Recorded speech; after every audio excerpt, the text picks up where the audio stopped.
America and the world experienced a double shock this week with the word that two famous names had taken their own lives. On Tuesday, fashion designer Kate Spade was found dead in her residence here in New York. And just yesterday, the body of celebrity chef and author Anthony Bourdain was discovered in his hotel room in France. The deaths come as the Centers for Disease Control published a study this week showing suicide rates in the U.S. are on the rise in almost every state. Here to discuss the issue is psychiatrist Dr. Gail Saltz, author of The Power of Different, The Link Between Disorder and Genius. Gail, good morning. Welcome. Good morning. So give us some idea. Are there risk factors that we can look for? Because we keep saying everybody looks so happy on the outside. Right.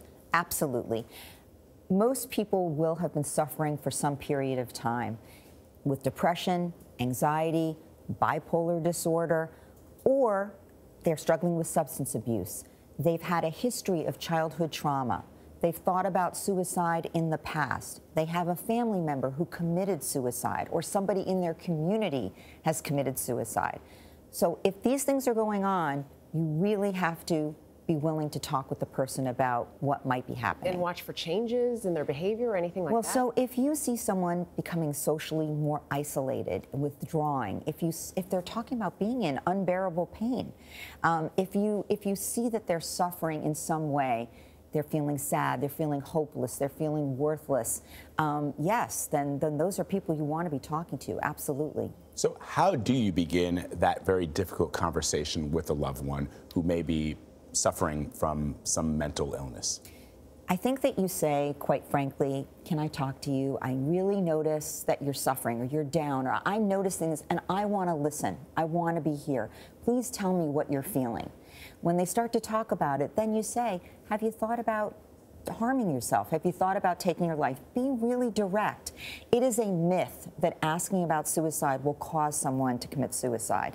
You want to ask them, and then frankly, if they affirm it, if they say, yes, I've had those thoughts, then you ask them, do they have a plan? Do they have a means? If they do say they have a plan or a means, you want to take that away.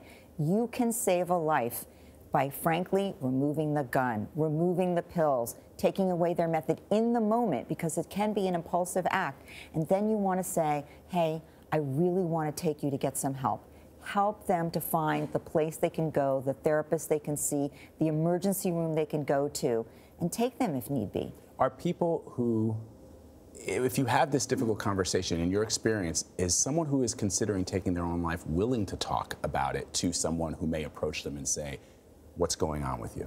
Sometimes no, but most often yes. It's the feeling that they won't be understood, that they won't be listened to, that they'll be ashamed, that they'll be stigmatized. If you, in a very open way, maybe even say, like, look, I've had difficult times too. I really understand.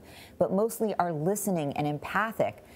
Believe me, people are very willing to talk about it if you open that door for them. Better off to ask the question than have a regret later. Dr. Gail Saltz, thank you very much. My pleasure. If you or someone you know is in distress, the National Suicide Prevention Hotline is there to help. It is available 24 hours a day, 7 days a week, and it is confidential. The number is on your screen, 1-800-273-8255.